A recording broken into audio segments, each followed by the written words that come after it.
Hello everyone and welcome for another animation analysis. If you have recently been on the internet, you probably saw a trailer with this adorable cat that got shared by a lot of animation sources and basically all my animation friends.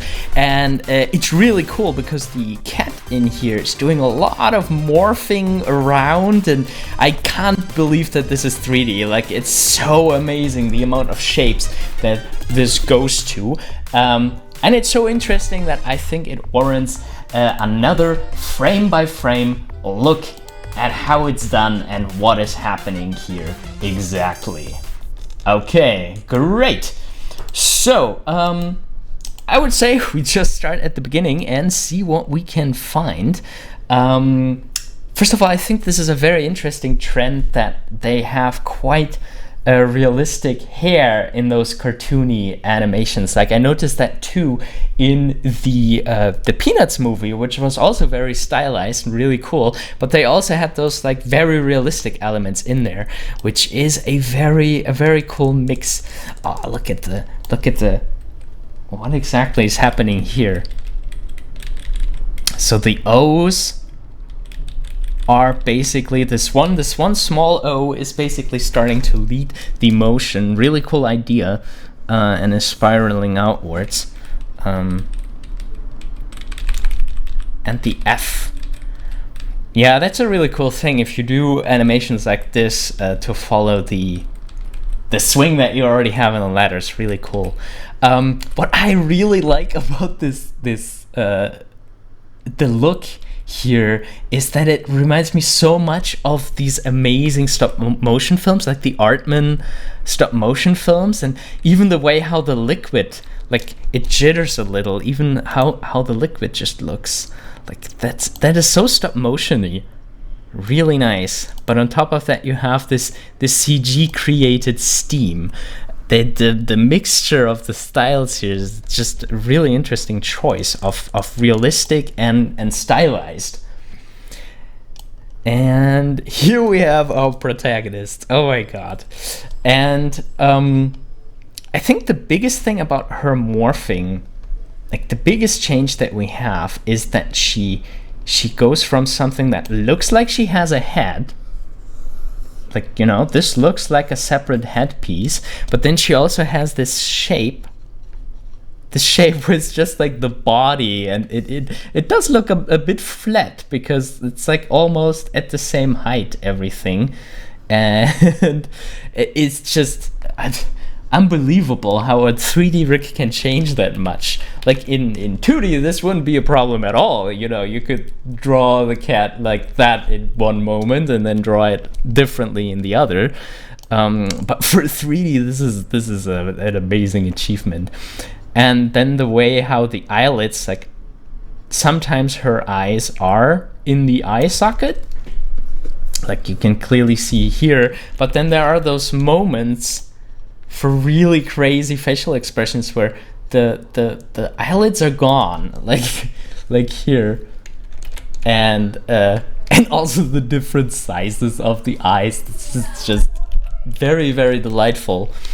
I like how they take their time.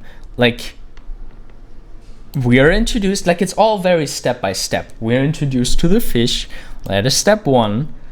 We are introduced to the kitten, which just reaches with her paws in. And, like, she looks around first. She looks back at the fish. Then she reveals to us that she's really hungry. And then there are those in-between steps, like this little extra motion.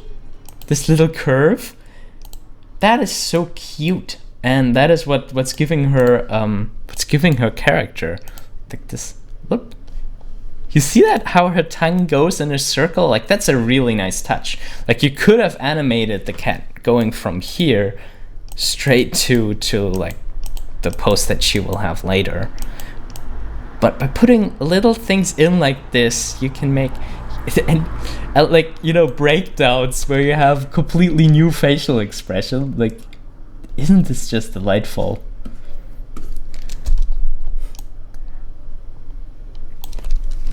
putting this mouth frame between those more or less happy facial expressions is really giving it an extra dimension. So lovely. Sometimes the cat reminds me a little bit of a gremlin.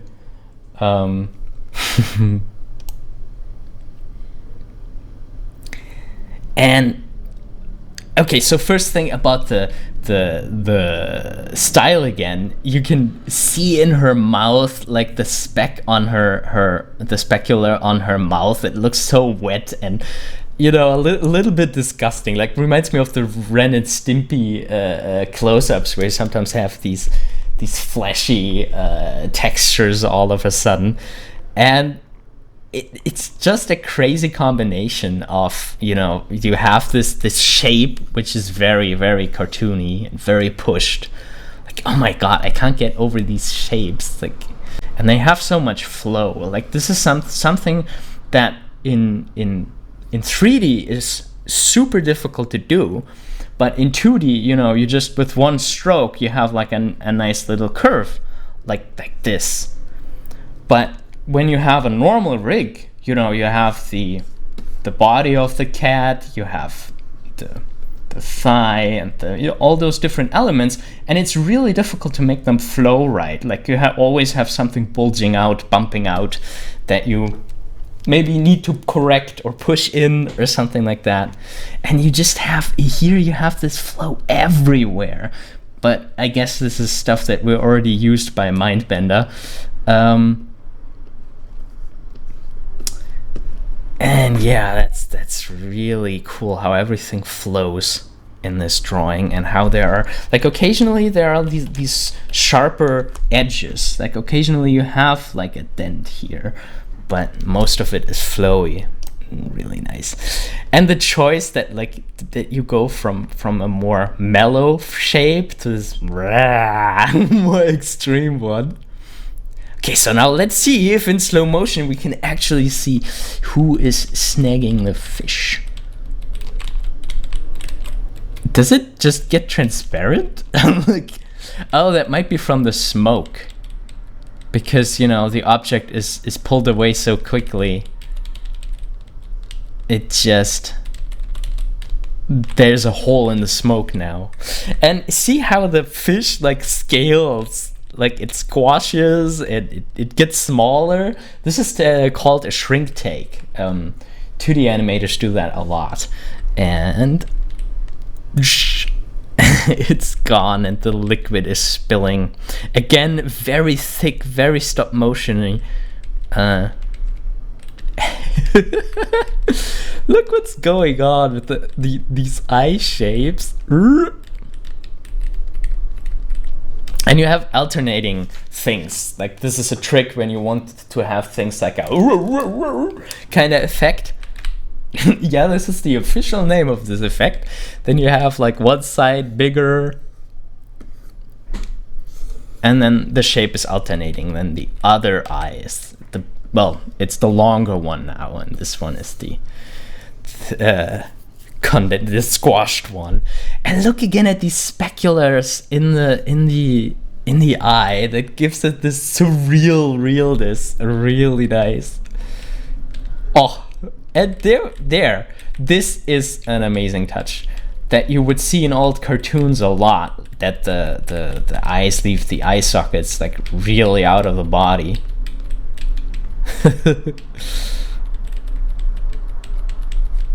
And you see there are no eyelets now to have the eyes, the focus really on the eyes which are looking around.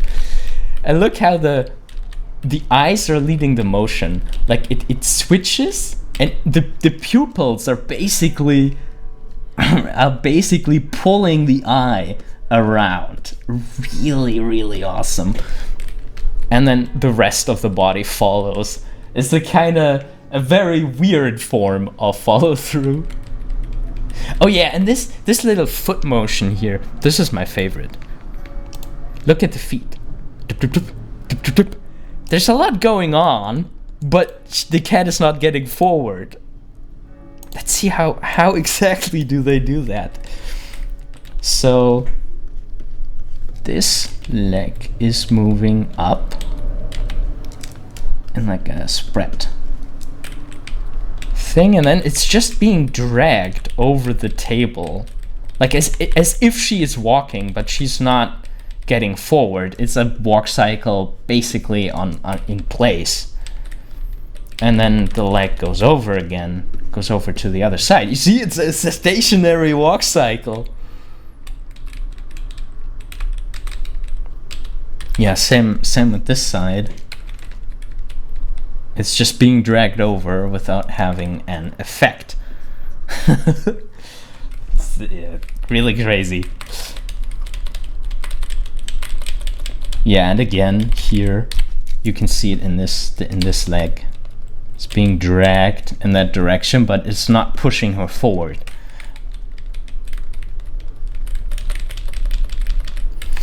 And it's great that she has these eye darts that give her, like, this is a 2D animators do it too, but you have these, you know, if you look around, your eyes will be darting even if you look more or less in the same direction. They have these motions that are not slow at all. It's just the eye jumping to the next spot. Really cool. And there comes the fish. Oh my. And it goes from like a completely undistorted model to to this, and wow, the camera is even being dragged down to emphasize the impact. And yeah, this is as extreme as it can be, going from this to that squash, and then to the stretch, and then having the squash down here, and then stretching her again, and we're back to her gremlin shape. And look how she's hanging in the air. How she's hanging in the air, wiggling a bit with the arms. This is really important to actually see her, to actually notice her. How many feet does she have? There's 1, 2, 3. There's something. Oh, there's something back here too. 1, 2, 3, 4, 5. That is not normal for a cat. Yeah, a little bit of follow through in the tongue and all the extremities. Maybe one of them is the tail, but that doesn't look like a tail. And then the biggest stretch again in the eyes. Great squash again. This time the eyes are open and squashed. And the squeeze back, and her mouth just randomly appears like this. Rick, it must be amazing. Again, she's hanging in the air, so we have time to see her. Those are important, like airtime. Oh, and now this rotation. How exactly does that work? Now, she actually rotates, but her facial features don't. If we track this paw, we can see that it goes around, but all of a sudden, like you could see up until now, her face was also turning. Her face was turning. Now it resets. And the foot, which was once on the right side, on the side of her body, is now the left foot.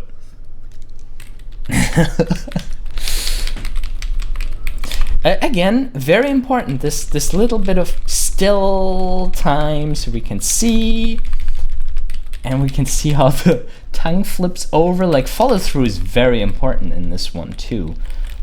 It helps us to follow the motion, to trail behind the quick stuff.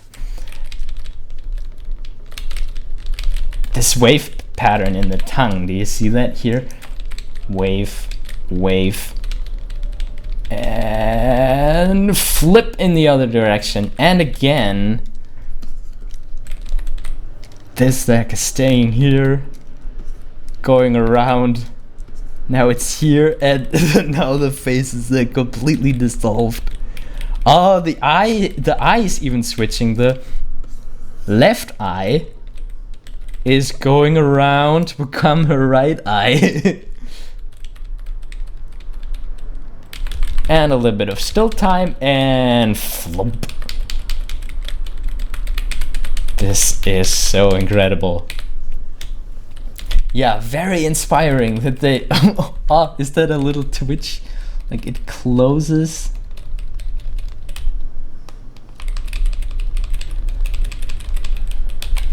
It closes and then pushes the eyelid up.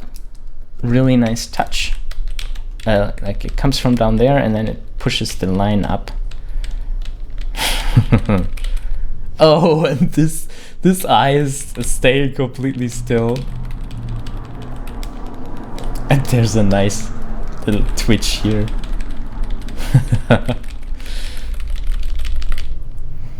And there we have the evidence. Really clever how you see it, because the eyes are throwing you in that direction. Like they're having this overshoot. They throw your your gaze into that direction. And then the drips also help you to see this. We look where there's motion, and at the moment there's no motion anymore. It was just there. And that's it. And again, we have the little swirly credits. Yeah, so this was a lot of fun. I hope I hope you found some interesting things in this. If you want to learn how to do 2D animation, which is where you would traditionally do this crazy kind of animation, then I have a short little plug for you. We have a 2D animation class for beginners, but yeah, I just gonna show you the course video real quick. Maybe that is something that would be interesting to you. Do you want to create beautiful hand-drawn 2D animation? Then this class for beginners is for you. I will show you how to master the basics and how to do your own fantastic 2D animation step by step. And the best thing is, the first lesson of the class is completely free. In the class, it's all learning by doing. Hands-on exercises and demonstrations will help you to see exactly how it's done. This way you will get a feeling for good timing, strong poses, and interesting motions in no time. Along the way, I will even let you in on some secrets that I found out during my career on how to create good-looking animation even faster. And then you're going to create your very own animation, going through all the stages like the concept, character design, posing, and cleanup. If you don't have an animation software yet, don't worry, we will go over a couple of free options so you can get started right away. But there's one thing that you should be worried about. We only have limited spots available. So if you don't want to miss out, join the class right now and let's create an impressive animation together.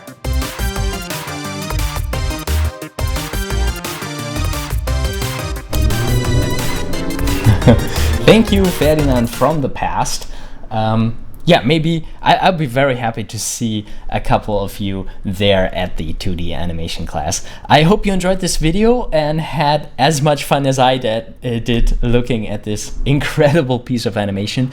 There is a making of too, which I'll try to link if I can, where you can see how the rig is built and all these crazy, amazing things that can be done with this rig.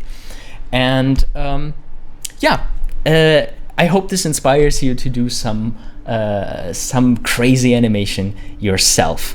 Have a great day, evening, night, whatever it is in your part of the world, and I'm happy to see you around on animatorisland.com. Goodbye!